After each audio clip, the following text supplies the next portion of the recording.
Okay, this is in response to a bracelet I had posted a picture of on the Crochet Crowd, and people were wondering how I did it. It's very simple. As I always tell people, I wouldn't be doing this hobby if it wasn't. So this is the bracelet. In order to make this, you will need some thin yarn. This I actually picked up from the dollar store. It's very thin, or you can use probably crochet thread, but I would suggest probably really thin yarn. So you're going to need that, a crochet hook, a needle. This spool is what I actually used. This side, if you use these pegs, usually makes a tube scarf. This side usually makes it a tighter handle, but I use this side to make the necklace. And then of course, some beads. These are actually pony beads. Oops, don't use that. They're pretty big to be able to put on something. You can see. But you can use any kind of beads that have a big enough hole that you can actually thread through on the yarn. The one thing you have to be careful is because you're working on this side, to make sure they'll actually fit through the hole. So if you use too big of beads, then it won't fit down through even though it gets bigger on the end. The other thing you could do is use a regular loom and do like an I-cord stitch and put the beads on.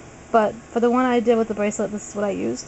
So just give me 1 second and I'll show you the next step. Okay, the next step is to thread the needle with the string and then start placing the pony beads on the needle, and then you just let it drop down. So you grab a handful of beads, put them on there, and I usually fill it right up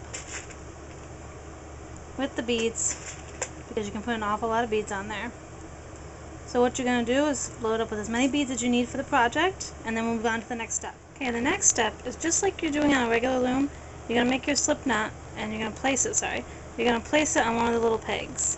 Now, I left it probably about 7 or 8 inches or more of string on the end, because I'm not sure how I'm going to bind it off. If I'm just going to tie the necklace or the bracelet that I'm making, or if I'm going to use some sort of clasps on it to close it. So I always leave myself a lot of extra string to play around with on the end. And then of course, just like on the regular loom, you're going to tuck that string with this project inside, just like you was on the regular loom. So it comes out the other end. So you're going to pull that through. Oops. Okay, well, it's not cooperating today. Let's try this again. So you're just going to drop that extra thread down the hole. You'll see it come out the other end. Just give it a little tug. And now you don't necessarily have to do that for this, but I like to do that. Now, how I did the necklace was actually kind of interesting. Whatever loom or loop, peg that you put the loop on, you're just going to do a triangle. You're just going to go around this one, on this side, and around. So you're just having like a triangle point. So it's whatever you start with. Now I usually at least go around once without any beads. Around, and then your trusty crochet hook. This is not going to work for me because I'm doing this at a different angle than I'm normally doing. Okay. Seriously, this is not this hard. Okay, so you bring it up and over the peg. Okay, I got a little too tight, that's why. Okay, up and over, just like you're working with regular looming techniques. So up and over. And then once you're done, just give the string at the bottom a little tuck. Now when you're ready to add the beads, which give it kind of the coolness, you basically are going to use 3 beads every time you go around. And this technique is very simple. All you're going to do is you're going to drop a bead before you wrap a peg. So you drop a bead, and then and you wrap the peg. And then you move the peg over so that it's in the right spot. So you drop the bead into place and wrap the peg. Now what you can do, because you can see how this one kind of slid over, you can use crochet hook to kind of get them so that basically again they're going to form a triangle too. And then again you're just going to go up and over, up and over, up and over, and giving the string at the bottom a little tug. So again, it's very simple. You're just going to bring your 3 beads with you closer, and you drop the bead and then wrap the peg. Drop the bead, wrap the peg. Drop the last bead, and wrap the peg. And then again, like I said, use your crochet hook to kind of line them up where they should be.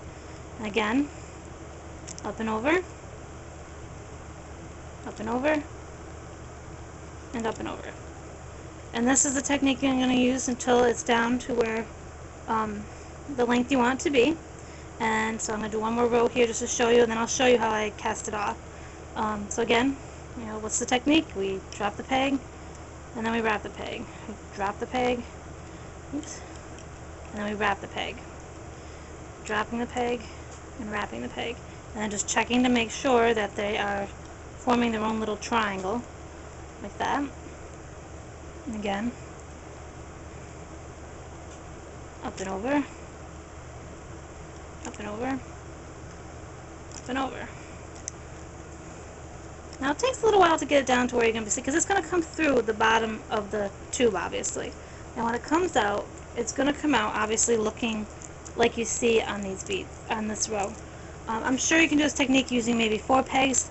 Originally I saw someone do it with 4 pegs, but since I have 5, I decided to try the triangle technique. So let's just do one more time here. Dropping the peg and wrapping the, or dropping the bead, wrapping the peg.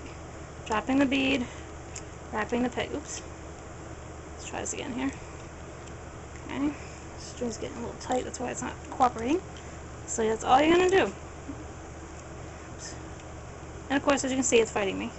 Okay, and again, you're just going to go in and make sure that it looks like they're going to be 3 on each side. So you just kind of wiggle them around a little bit. Excuse me. And then again, up and over. But it's good every so often to give it a tug, pretty much after each row, to kind of set the beads in there. Okay. Like that. And then you just give it a little tug. Like I said, it's going to take a little while for it to get down where we can see it coming through, but basically you're going to go out as far as you need it to be for either the beads and that, keeping in mind that you do have beads inside the tube. So when you're thinking of length, the best thing to do is always like grab the end that's out and put it up against there and see how far it dangles down to see if you got the right spot.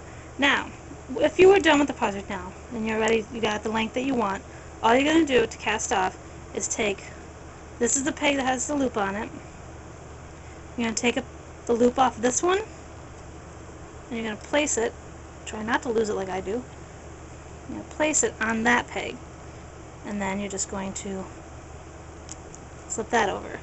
Then you're going to bring this one over, and then that.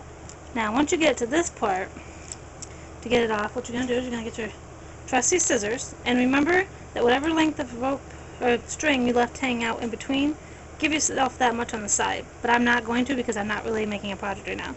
So I'm going to cut it about here. And then all I do to totally finish this off is I take this string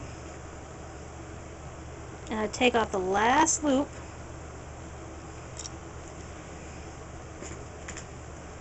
and then I take the extra string I have, and you can use a crochet hook if you want, but usually it's, you know, big enough to deal with, but you can just do it with your own fingers and pull it through the loop and pull it tight. And as you can see, that's a mini bracelet, and that's the technique I use, is just that simple technique, and this is what it looks like. So I mean, I could even use this for a little charm if I wanted. That's all it is for the bracelet. And then because you left yourself excess string, if I can find them, how do I do them? Okay, you can get these things, oops, called like little necklace things, these toggle things where you have the circle, and you get the,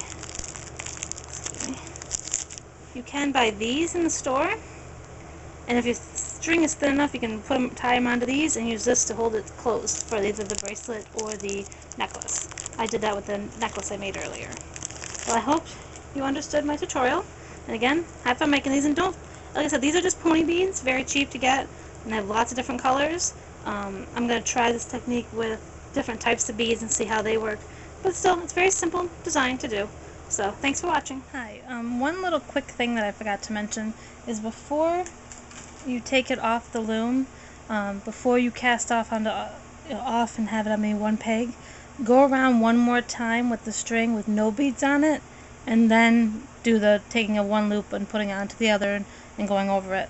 That way it looks the same as when you cast on. So if you start the project and you've done once or twice around with the string before adding beads, make sure you remember to do that same at the end. Obviously I forgot to show you that in the video. But I hope you enjoy and have fun making jewelry. Bye.